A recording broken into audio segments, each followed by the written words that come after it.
पर बहुत ही जो जज रहा है तिलक, ये तिलक लगाने के लिए हमें सोचना पड़ेगा। अगर हर हिंदू अपना कर्तव्य जानकर अगर कार्य नहीं करेगा। मेरे भाइयों, इस बार की शोभा यात्रा में हमने बिल्कुल ही एक बहुत बड़ी मस्जिद होती है, सिद्धंबर बाजार मस्जिद कहते हैं, हमारे क्षेत्र में बहुत बड़ी मस्जिद है। जैसे भाई साहब ने कहा है कि अगर हमारी शोभा यात्रा निकलती है तो पुलिस कमिश्नर, होम मिनिस्टर, ये लोग एक मीटिंग करते हैं और जितने भी जो मौलवी होते हैं, जितने भी जो मुस्लिम्स के जो नेता होते हैं, उनसे एक चर्चा करते हैं वो लोग। और उनको ये कहा जाता है कि रामनवमी के अवसर पर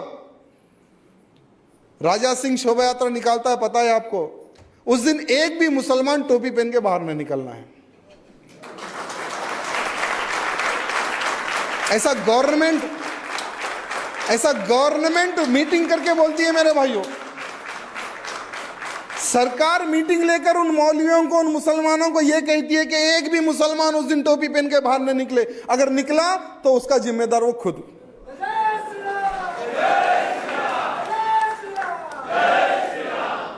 शोभा यात्रा के दौरान जितनी भी जो मस्जिदें होती हैं, बहुत बड़ी बड़ी मस्जिदें होती है, बहुत बड़ी बड़ी मस्जिदें।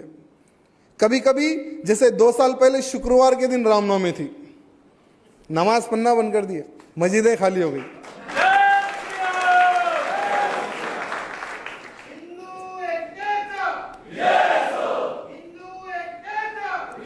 इसका एक ही कारण है, जैसे नारा अभी भाई ने लगाया है कि हिंदू संगठित हो गया तो हमेशा हमारी जीती जीते। मेरे भाइयों, हमेशा हमारी जीती जीते।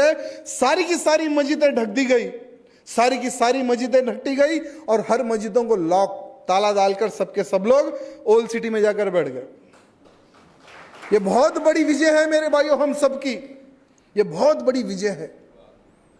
और खुलेआम जो गौ हत्या होती थी, आज मुसलमान गाय काटने के लिए डर रहा है ओल्ड सिटी में।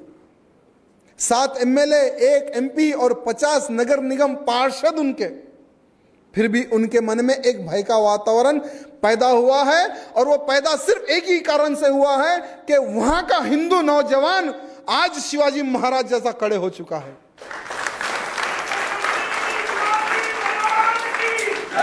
मैं चाहता हूं कि हर राज्य में एक नौजवान की शक्ति का निर्माण हो, हर राज्य में नौजवानों की शक्ति का निर्माण हो। फिर देखिए आपका हर वो संकल्प पूर्ण होगा। ये सत्य है मेरे भाई, क्योंकि इसका जीता जागता उदाहरण मैं खुद हूं। जैसे ये 4था वर्ष है अधिवेशन का, और पिछले 4 वर्षों से मैंने क्या किया है आपके सामने रखा है, और इस बार भी मैंने क्या किया है वो भी आपके सामने रखा है। और इसका उदाहरण आप YouTube पर देख सकते हैं, हर वो कार्य कि हमने किस तरह से सिर्फ 2 कार्यकर्ताओं को लेकर हमने तैयार किया। 2 से 4, 4 से 8, 8 से 12, 12 से लाखों की संख्या में नौजवान आज खड़े हो गए धर्म के प्रति। सिर्फ आपका थोड़ा सा समय का बलिदान देने की आवश्यकता है मेरे भाइयों। थोड़ा सा समय, हर बस्ती बस्ती चले जाओ, हर घर घर चले जाओ, नौजवानों को धर्म के प्रति जागरूक करो, एक संगठन का निर्माण करो, फिर एक कोई ना कोई आयोजन लेकर एक शोभा यात्रा निकालो, एक सभाएं करो, अच्छे अच्छे वक्ताओं को बुलाओ। फिर देखिए नौजवानों में धर्म के प्रति किस तरह से भावना जागती है, किस तरह से हमारा संगठन बढ़ता है। जैसे इस बार हमने मन से एक छोटा सा एक डायलॉग मारा था कि इस देश का हर बच्चा सिया राम कहेगा, इस देश का हर बच्चा सिया राम कहेगा, इस देवभूमि पर नहीं इस्लाम रहेगा।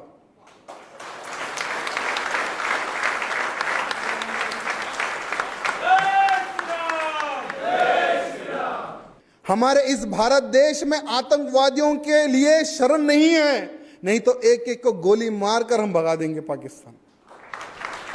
ये नारा हमने खुलेआम रामनवमी की शोभा यात्रा में लाखों की संख्या में, मैं एक बहुत बड़े डीजे पे होता हूं जिसमें साउंड सिस्टम लगा होता है, एक मेरे हाथ में माइक होता है और मेरे पीछे लाखों की संख्या रहती है।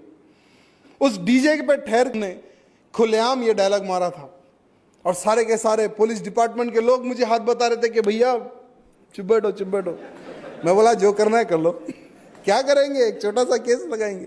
एवरी रामनवमी पर मेरे भाइयों 5 से 10 केसेस मेरे ऊपर बुक होते हैं, एवरी रामनवमी के लिए।